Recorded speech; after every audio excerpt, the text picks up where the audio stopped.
Hello and welcome to today's stream. Tuesday, Monday was a day off, so today we continue. His topic today is Affinity Photo 2. That's what I want to continue exploring. I had a stream like a week ago when I purchased the upgrade from version 1 to version 2. And today I want to explore a little bit more. And I want to do that with some raw photo from my last year. Let's see what we have here. But first,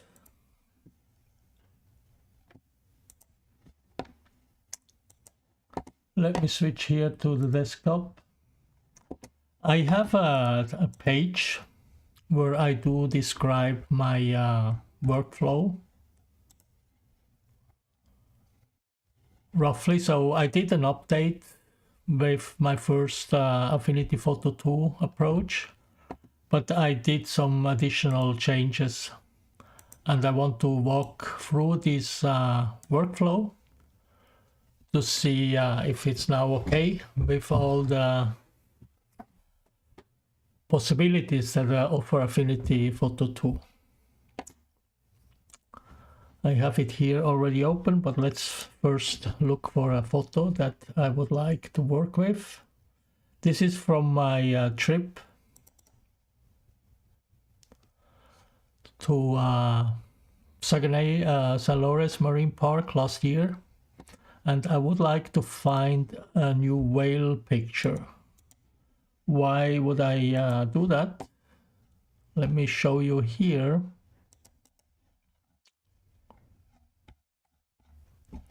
I publish photos in Unsplash.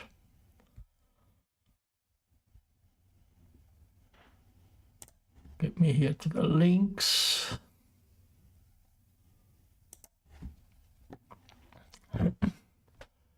And last year I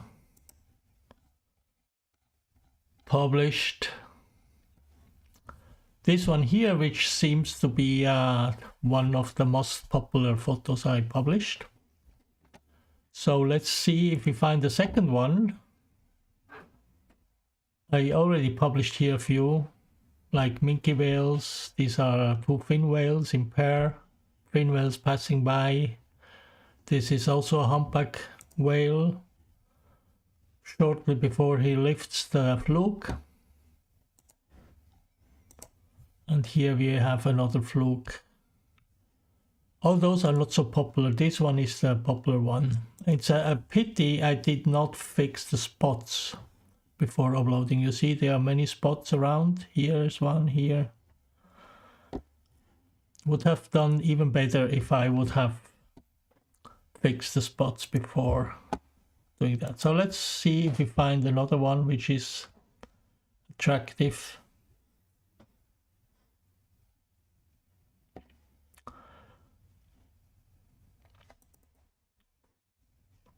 The problem with these ones is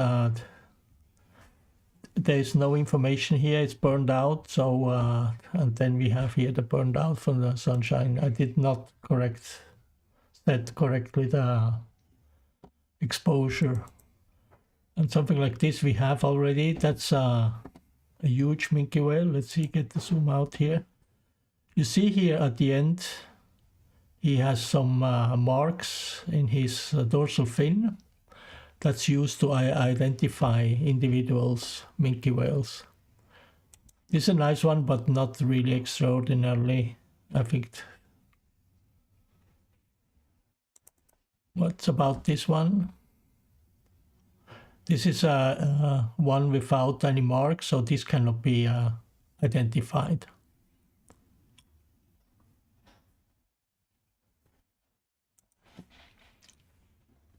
Here, this is a fin whale. The fin whales, the problem is you get either the front part or the back part, but I like the photos where you see the rostral and the fin.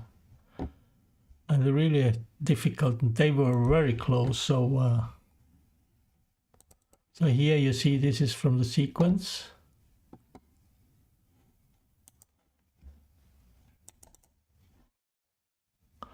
A pity here, it's kind of nice, okay, but no, you don't see that much from the veil and not that much from the background, so it's a little bit boring.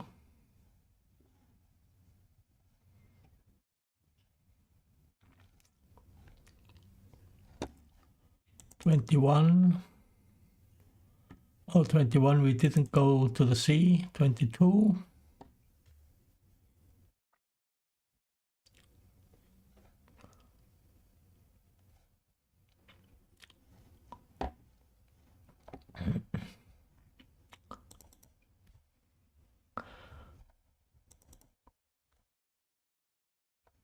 Open. Did it freeze?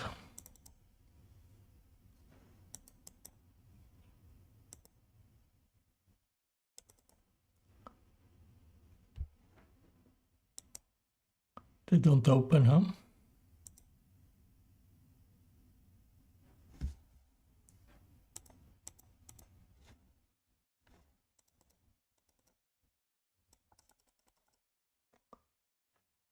Okay. Oh, it took a while. My computer is calculating. Again, maybe it's possible to get here some information out from the black. I like because it's very... let's see if we can do something with this one.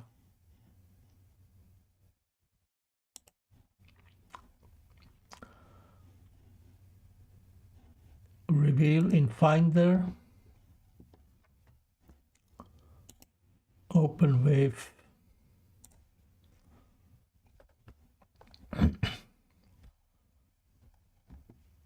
So in my script, we are here open with Affinity. So first we open in RAW and fix the noise. Now, before when I would do here the noise luminance, then it would burn into my RAW file and it's the destructive change. So it will modify. Now this has changed with the new version because I do here raw layer and then I can go back later to edit it. So I want to see if I can get here something out from the dark part or if it's burned. So let's check here. Basic shadow and highlights, shadows, just to wonder. Yeah, we should get something out here.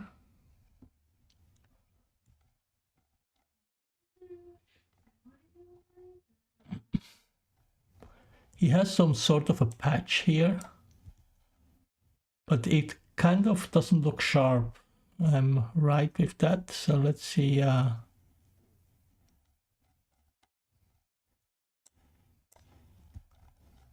It should be. Let me check. I do console here.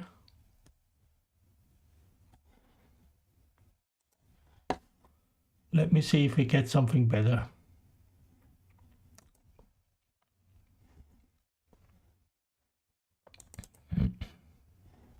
I also can zoom in here in Photo Mechanic. I use Photo Mechanic to import them because it goes very fast, and especially, oh, this one is so nice. You have, see, he has like this part here, then he has this entrance and another one here, so this helps to identify the individual. Oops, I think I did an error here. Let me check back here.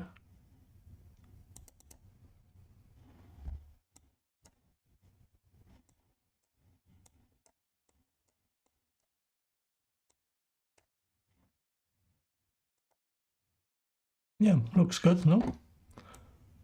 So do we like it for the composition?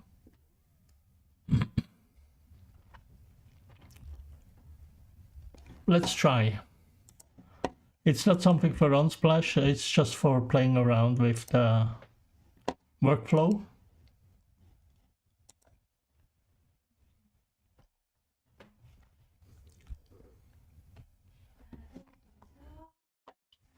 So raw layer embedded that we can afterwards go back and edit. The only thing what I want to do here is to get any noise out of it. I don't know if you can see that in the stream. If I move here luminance, it should go something like this. But I do see here also a color luminance. So let's increase this a little bit to see if we can get it out. Let's get full.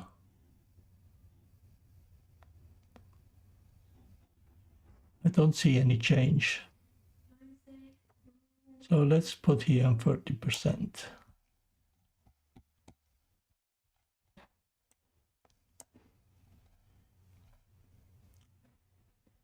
Okay. So now we develop important here, we have it on embedded, which means then afterwards I can double click the layer again and get automatically into the raw persona.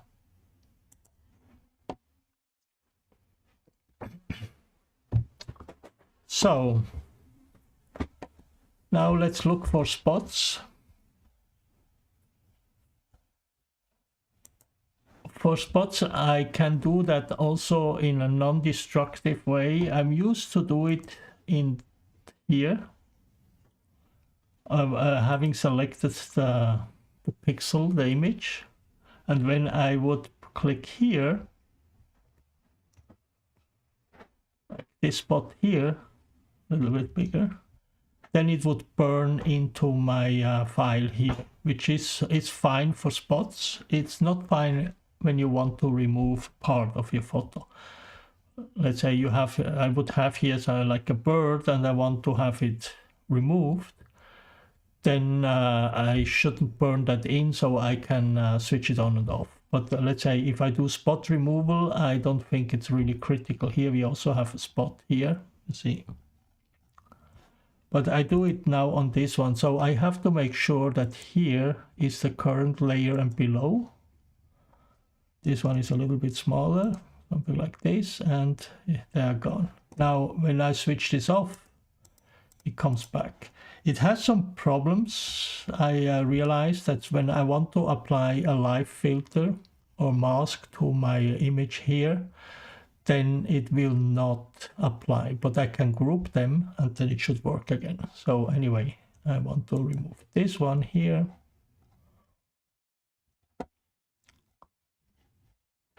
And here, this is, I think it's part of the boat. I don't know if you can see that here on the stream. Should be possible. So let's get rid of this, really not necessary.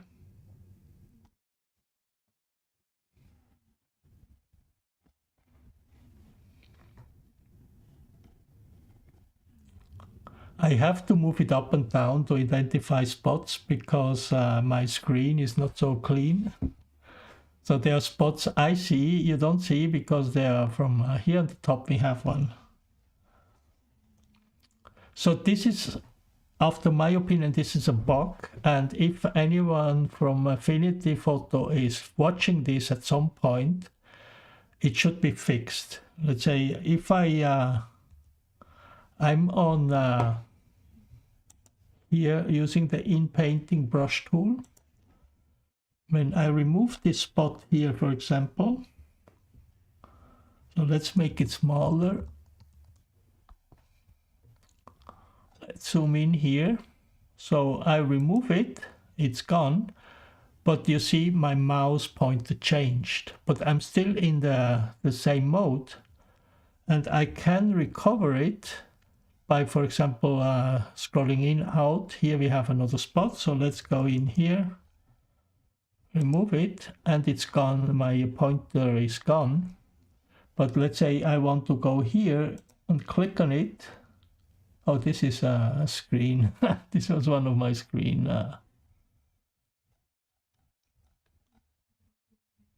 Let me say I want to remove here this bird. well, let's this one here. So I can go in and remove it, but my pointer has not changed. But I can recover my pointer by making smaller or bigger, or when I zoom in or out. Let's say I want to remove here this bird. And now when I scroll out, it recovers.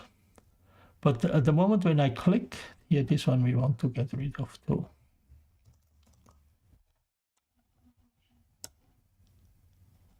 Now it has not changed. So I want to get rid of these.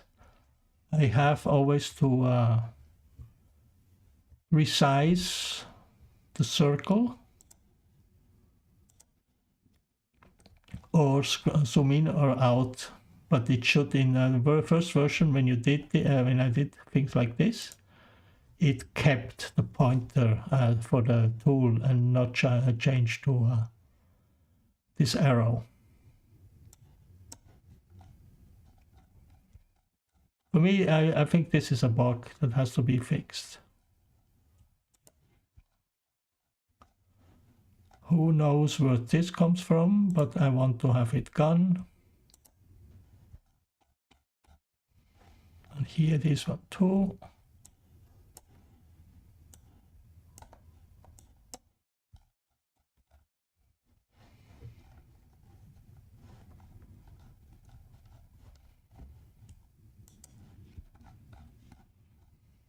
It's very annoying when I publish it without having removed all the spots and items I don't want to appear on the final shot.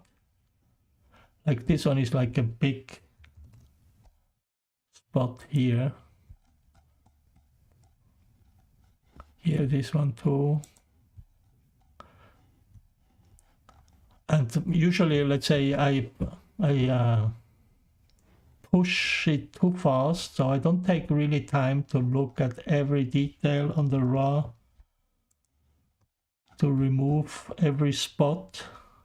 And then I look at the published photo and see, oh, there's a spot I should have removed. It's always very annoying, but yeah, it happens. With Command 0, I always can get back the full screen. So let's see.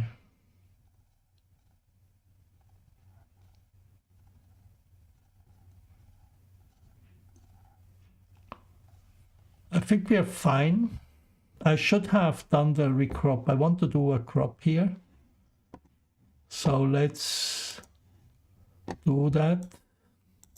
I also want to slightly rotate.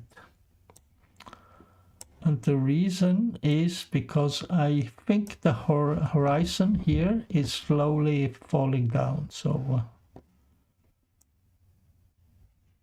I want to have that horizontal. I also think there's some distortion going on, but I won't fix that. Oh, that's too much. He's a little bit slow. I don't know why he's so slow.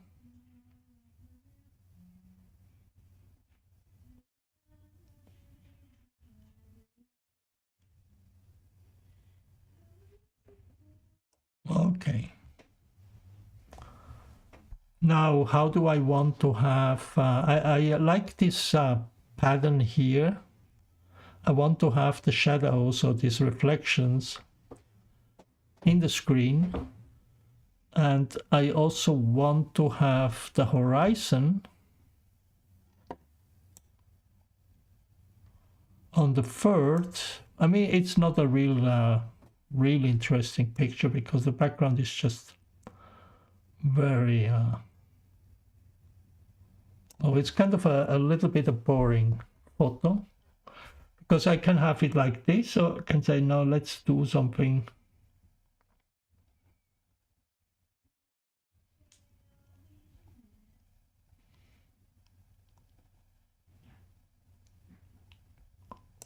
like this.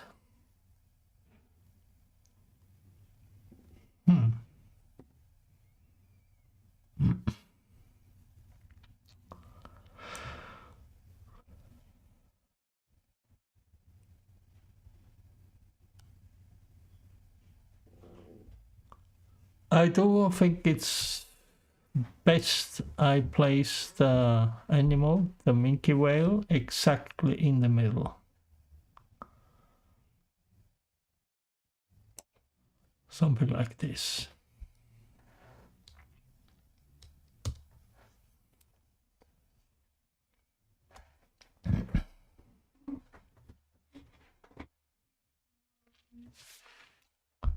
So when I look at the steps, so here we have a non-destructive approach. Non-destructive, which is more convenient, especially if you go back and you see that you may have you want to go back and do some additions. Sometimes here maybe what I would like to add here would be an exposure correction, because it's leaning a little bit too much in the dark, but I can do exposure correction also here. Exposure, I move the whole histogram up. And I have here real small spots. So like here, I don't really think I have to consider. I actually even can say, okay, I want to have them removed. I sometimes do single spots. So when I crank up the exposure, they will not turn into burned out. Like this one here, for example, is like really intensive. How about here?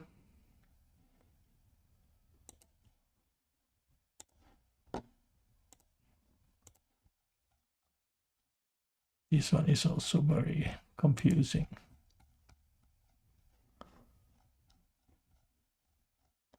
What happened with this green one here now? Let's get rid of the green one, and then we have here some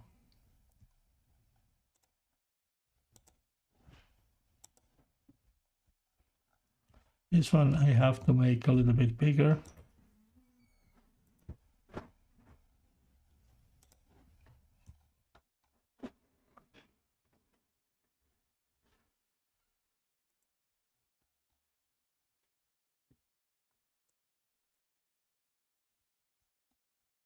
So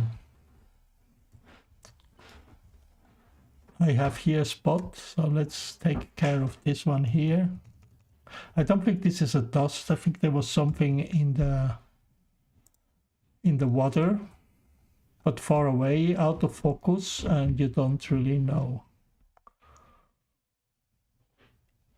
So obviously this would be nice. Let's say you have the sunset on the back, something like that.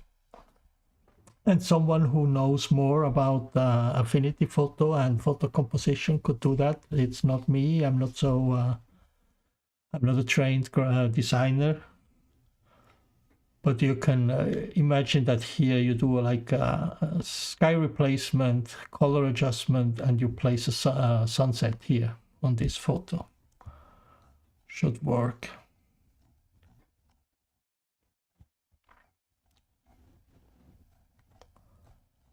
Here, that's just dirt on my screen.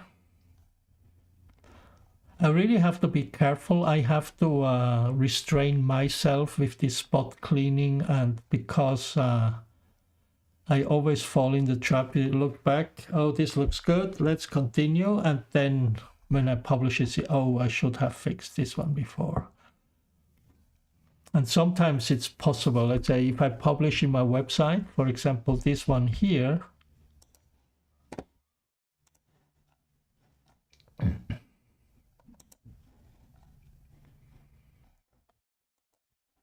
here, this one, it's the same I published, but I fixed it. I used my new, the one I worked here,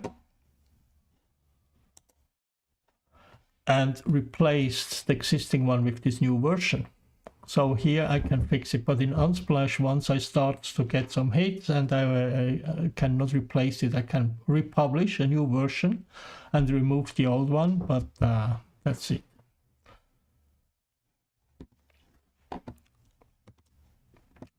So let's go back. I will save right now. My Affinity is, I always keep all the Affinity files in a folder, which I then at the end of the year move together with all the raw picture to a external drive and don't use them anymore.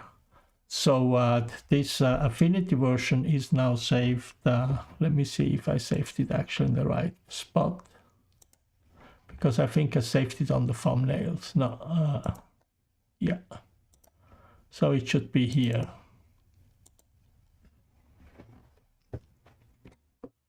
Okay, so now let's do here some adjustments. Let's go back to the script. Crop here, and this was the crop was destructive. I don't think I can get back to the original raw file. I have to figure out there's a way how I can do the crop non-destructive. So this one is non-destructive with the new layer. So let's go here and add the first adjustment layer, and that would be curves. I can also do composition correction with exposure correction with the curves. What I do sometimes is something like this, but it's actually it's also a compression, because I take the whole pixels and remove it to this one. So let's not do that right now.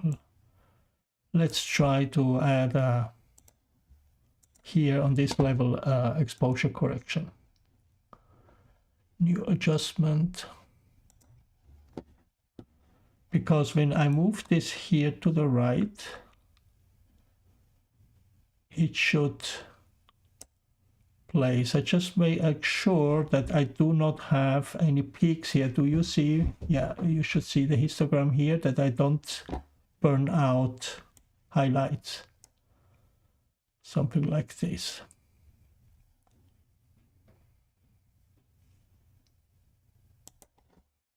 I always can go back and do some addition. So now we have here the curves.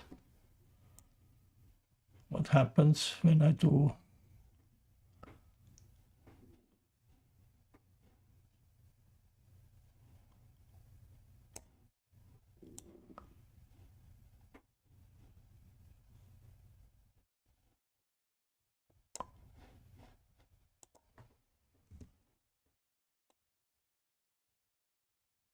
I also then can apply a mask, and I want to play here with one of the new features of Affinity 2. So let's say I crank up here, which gives here this part here a higher intensity. So let's do something like that. And now I can go in and I can add here a mask. And I think it's here on the mask, luminosity range mask.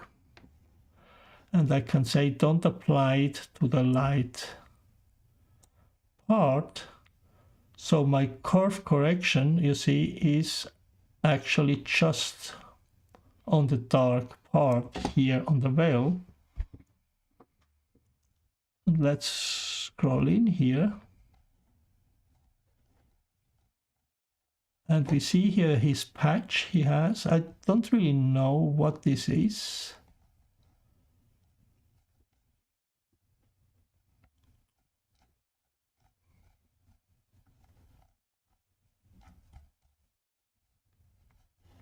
But I think we can get some pattern on his body here. You see there's like some pattern here.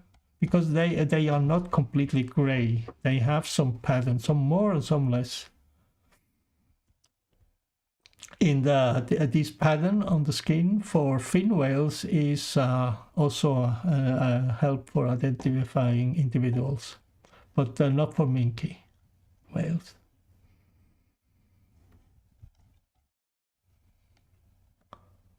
So I think I was able to get something out from his dark body, so I would like to keep it like this at the moment.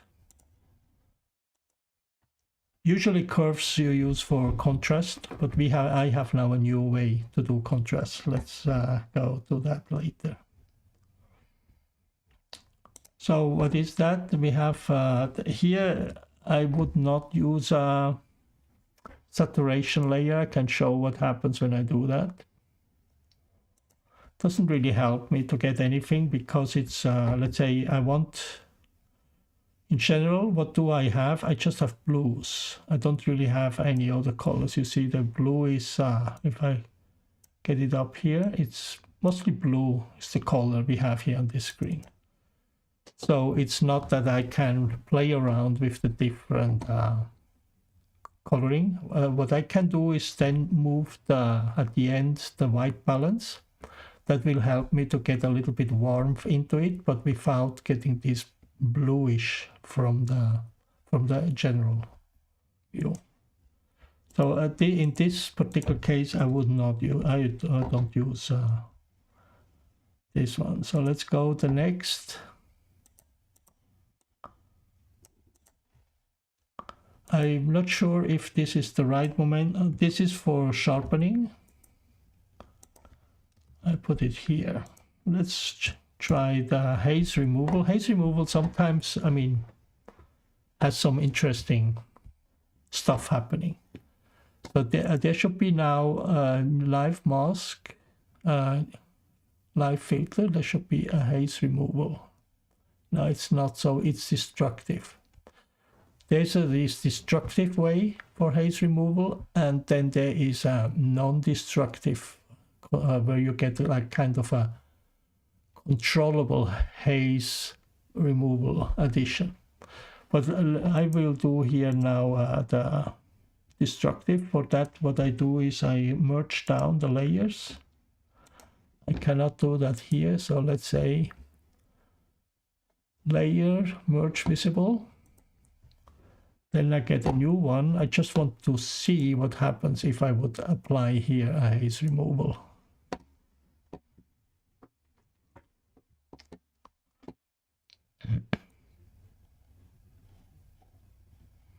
So this is strength, no haze removal, and here is full haze removal. So and then I can recover the, let's say recover the exposure correction that happens. Because I get full, then it gets darker. And it looks absolutely disgusting ugly.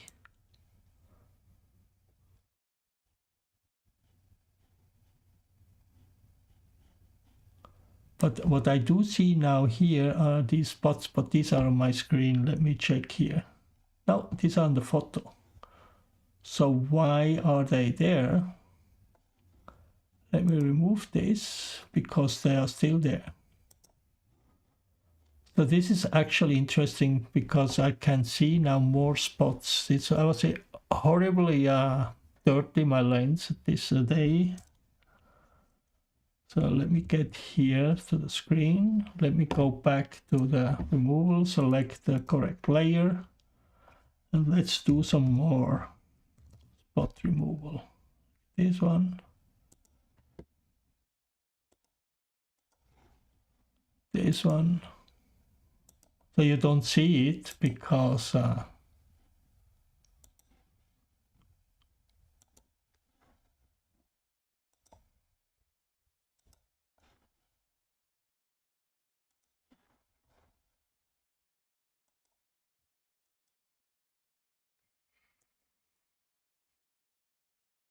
here one.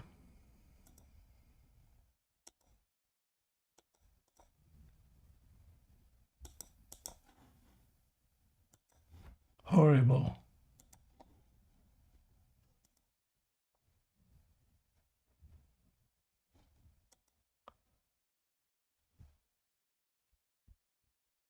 I think I also want to remove this here. So let's delete now this one. And let's create a new one.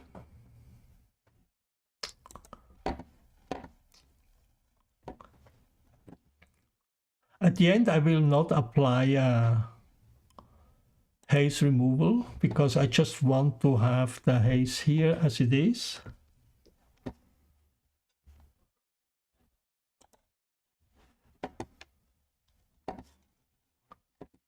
But it helps me now to identify the spots,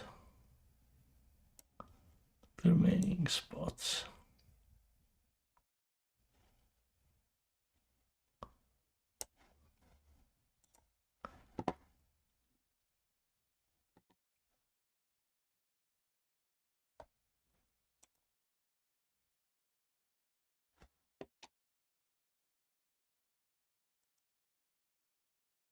This is interesting. Okay. So he reverts back when I move.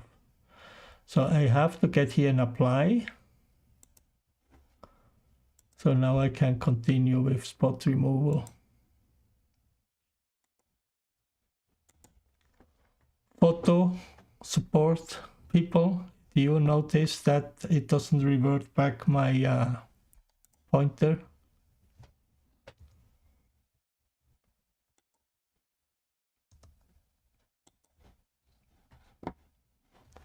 Okay.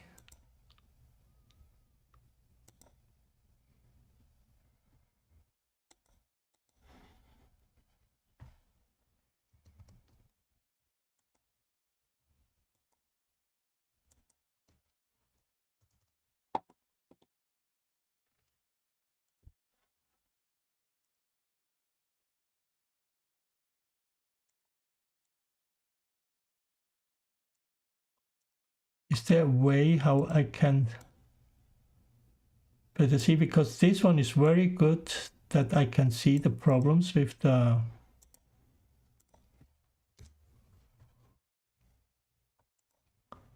But I don't want to repeat all the time. So merge visible again. Haze removal. Full power. Why does he start to talk? Is there a button? I'm clicking on it. It starts to talk with me all the time.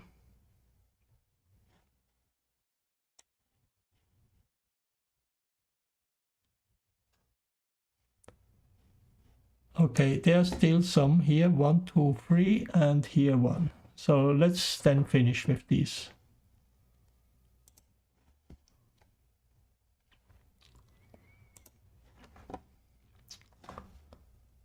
This one here, this one here, this one here, and this one.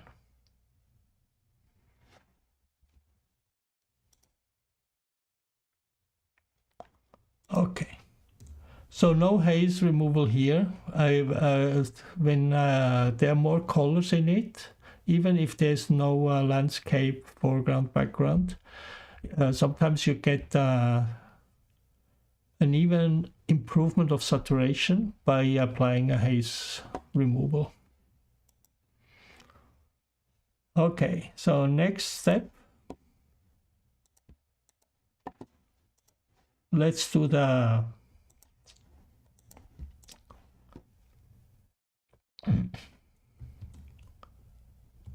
high pass filter, because we have here a live sharpen high pass. That's usually how I do sharpening. So now I do a 1 pixel, and 1 pixel is already really heavy. So let's change that to 5 pixel, because I should barely see what's going on. I even think it should be 2.5 pixel. So this one would be good.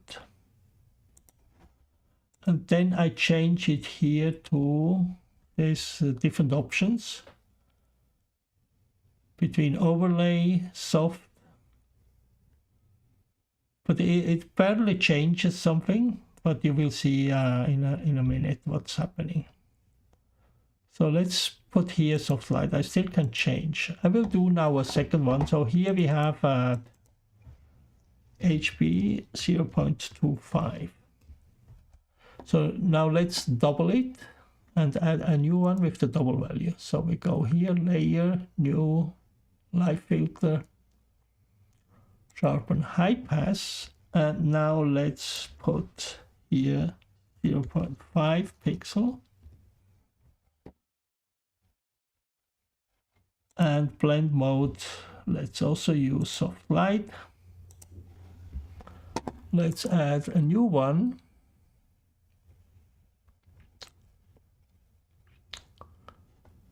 Sharpen high pass. Now let's put let's double each time. And soft light again. And let's add, now we are, let's add a 2 pixel.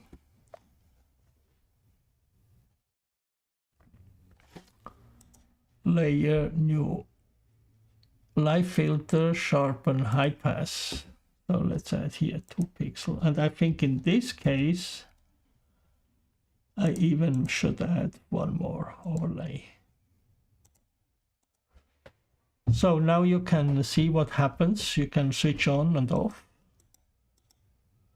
And you see here, for example, this one here makes the waves here crispier. But the effect is, because it's a very smooth photo here, the effect is not very... I can show you here on this other one. When I have here this high pass filter. And when you see, when I switch it on, how it gets too crispy. Because there are way more elements in the photo that can be sharpened or sharpened.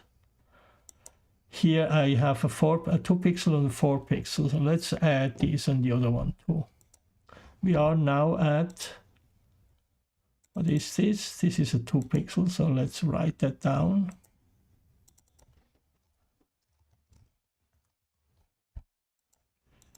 And here we have HP 1 pixel and HP 0.5 pixel. So let's add a 4 pixel here. I was too defensive in adding them. So I really can get up. I pass HP 4 pixel. That's the name, but we still have to get it to a 4 pixel. And blend mode, soft light. So this one, it just changes here a little bit. It's actually, yeah, let's say that if I would add a 6 pixel or 8 pixel, then it will start to show ugly in this area. But this one, I think it's still looking quite good. It's because the body of the whale doesn't really have any elements of the contrast other than here. Now let's see if we get a halo here. Let's get the zoom in here. Because you see, this one is what happens when you do this sharpening thing. And we don't want to have that.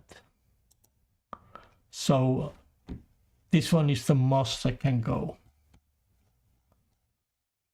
And with creating those, you can easily figure out where it's good and where it's not good. Now, it's not the same to have, let's say, I just have the 1 pixel, or to have the different levels. It's different. It changes the effect of the 1 pixel if you already have other ones below. But here, because I do not want to get here the halo around this, let's see, this for me is acceptable. One more, it's not acceptable anymore.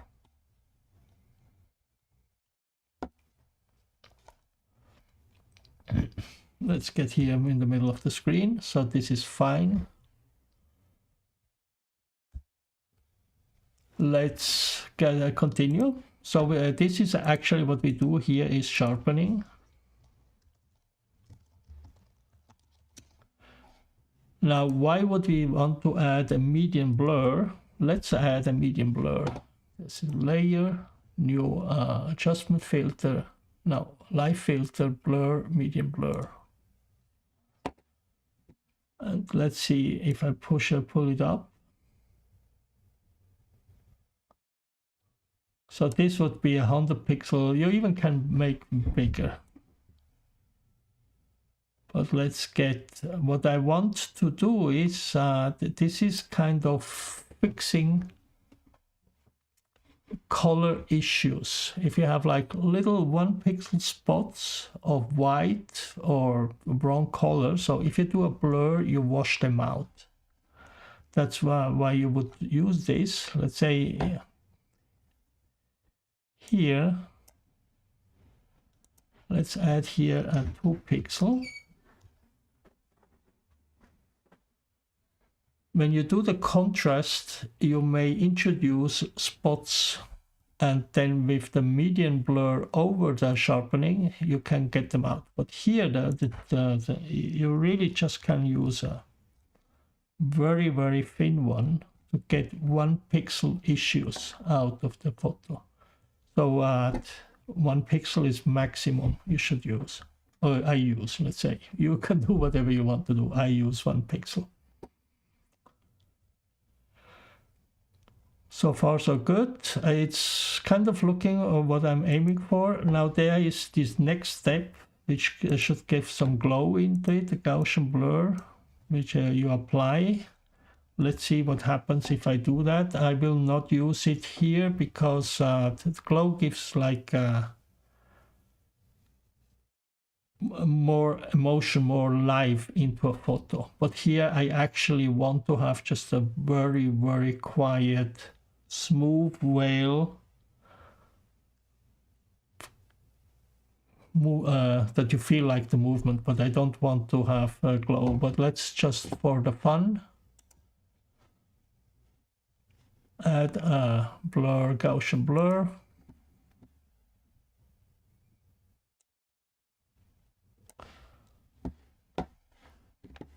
What blend mode should we use?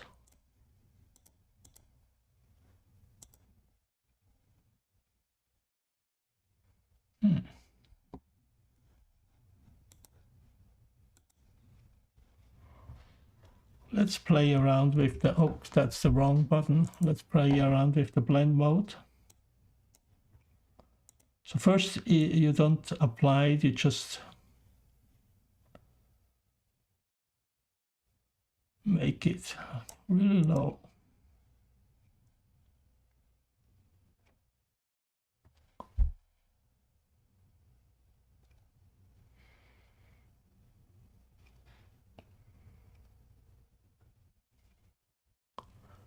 Like this, I lose a little bit structure in the whale body.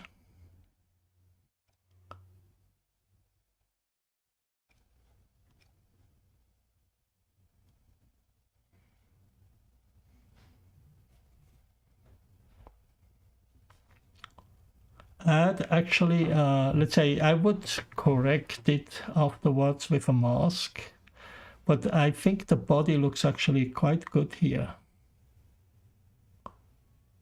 because it lightens up the body additional. I would actually add it here, 1.4 pixel, that's fine.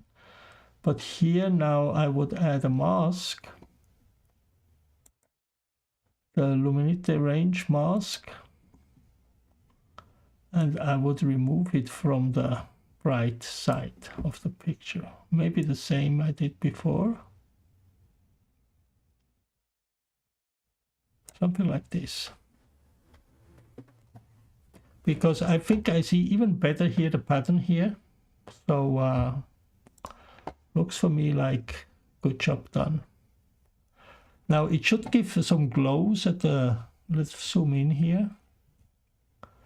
Some glow effect. Let's see what happens here when I remove. Yeah, it doesn't really glow anything, so I may not doing it correctly. Comments below if you have an idea what I'm doing wrong.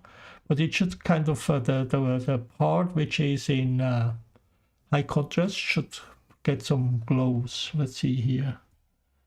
We have some higher contrast. Let's see what happens. No, not really anything. Especially because I do not really affect the the light areas of the photo. So far so good. So let's go back to the script. So we did this one, vignette. I tend to do vignettes. Now here I think it will not really work if I add a vignette. This is live filter. I have a way to do a non-destructive vignette. I just have to find where this was. Projection. Because here we have the effects, layer effects. No, that's not the one. Here onto these ones. But these are destructive. No, they are not destructive. They are layers. So I can get here the scale. First I need to get the exposure down to see the shape of the, so let's say put here something oval, and then let's make it a little bigger, and then this is hardness, so we have to go down with the hardness, and then we make it bigger, something like this. So this is like this binocular effect, but obviously it's not the idea that it's so strong. Just roughly.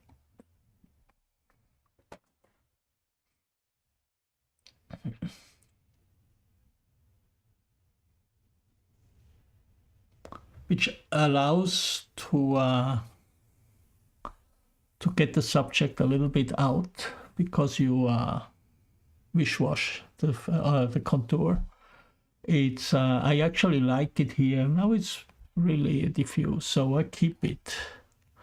I was not so surprised. And at the end here, let's see, I want to add a white balance. Now, obviously, yeah, I think it's preferable to have it more at the beginning, especially when you have saturation layers. But I do it at the end to push it more to the warm region or the cold region. I do not really intend to reproduce the real colors. I try to get something that I like by adding an adjustment layer at the end to move. So here, this one I want to get a little bit warmer, so I move this up here and down here, something like this. Now this is too warm.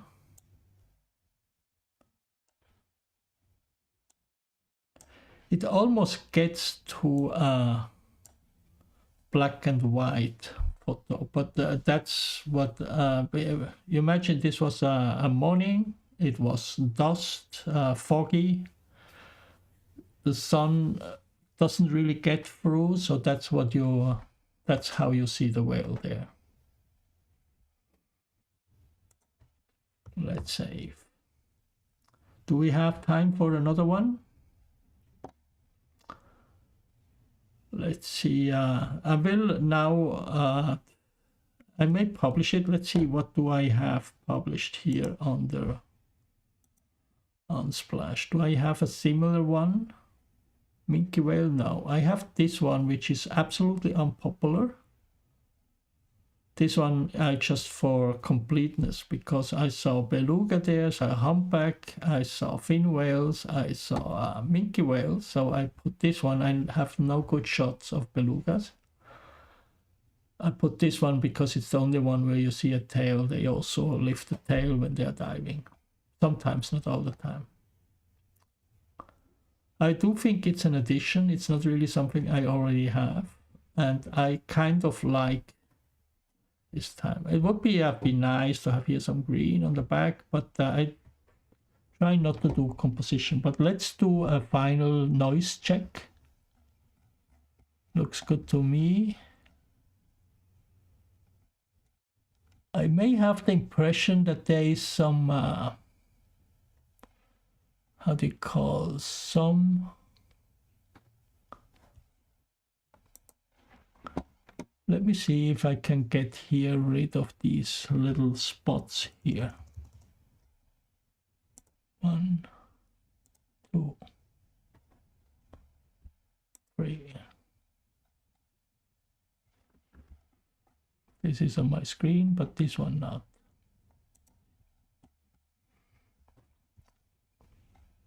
Okay.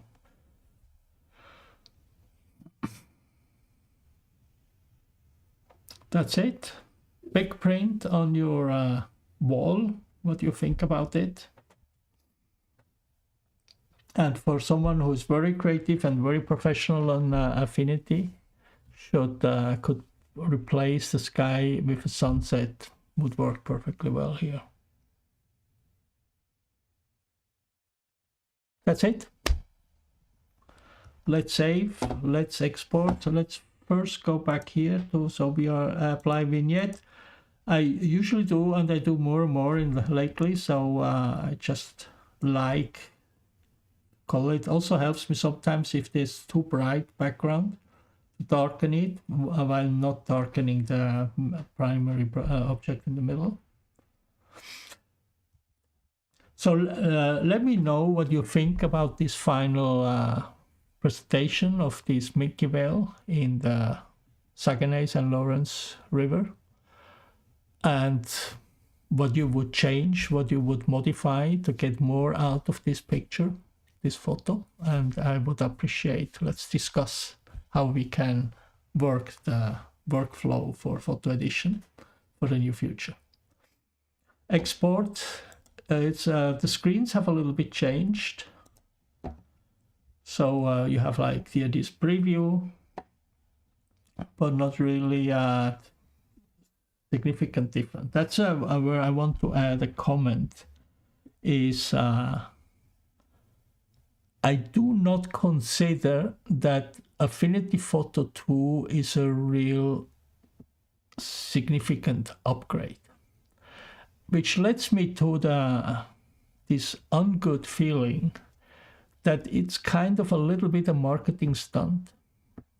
So it's like, okay, here comes Affinity Photo 2.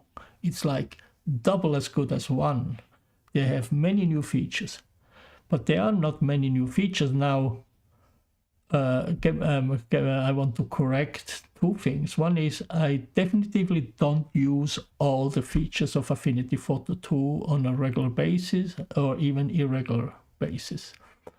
I just use a real small part because I take photos of animals and I want to kind of reproduce how they were in the real situation, how they are presented in the real situation. So I'm not really digging very deep into Affinity Photo 2. There may be many new features I did not cross. But I also watched a video from Affinity Photo 2 where the so-called new features are presented of Affinity Photo 2. And there aren't many. There are like 7 or 8 important features.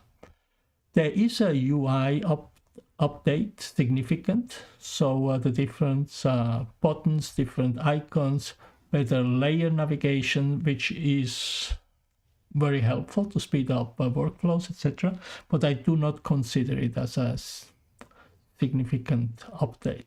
So there is where my ungood feeling comes, that it's kind of a marketing stunt to label this Affinity 2 as a complete new version, but I also understand that this company has to earn money. On the other side, I'm a strong believer in the approach Affinity Photo takes, not charging a monthly fee, because this is a software.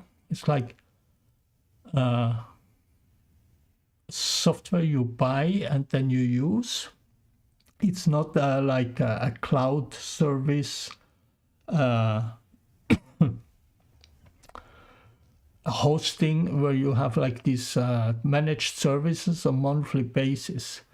So for me, it's actually unacceptable, and that's why I don't use Adobe, even because it's actually a good program, especially the Lightroom. I don't want to pay monthly fee for a program that's a download. If they, after certain updates, let's say they do some bug fixing, etc., and then they go to a real new improved version, I'm happy to pay a new fixed amount for using the new version, like in Affinity Photo, but I definitively don't want to pay a monthly fee for using the program.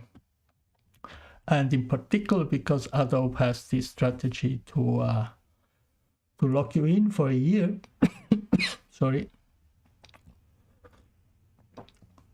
and after a year, if you do not cancel within that particular window where you are able to cancel, you automatically prolong for another year. You can cancel anytime, but then you have to pay like a cancel fee that covers almost the rest of the year you're not using it. So for me, that's like bad habit. Consumer unfriendly policies I do not support. And yeah. So I absolutely fan of Affinity Photo. I think it's a reasonable price for a hobbyist like me. It's a one payment. I just have the impression, a little bit an ungood feeling about this version 2, which doesn't have so many new things I would like to have on a new version of an already very good program. So having said that, so let's finish here the export. Sorry about this.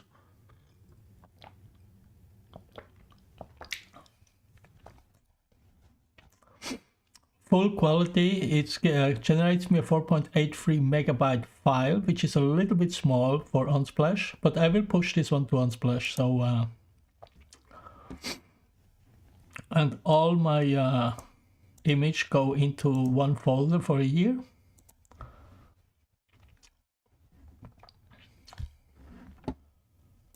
And then on Offstream, I will upload it. You can check on my Unsplash profile. It will appear there. And let's see how it will perform for the viewers who check my photos from time to time. Thank you for watching. Looking forward to meet you tomorrow. Have a wonderful evening. See you. Bye-bye.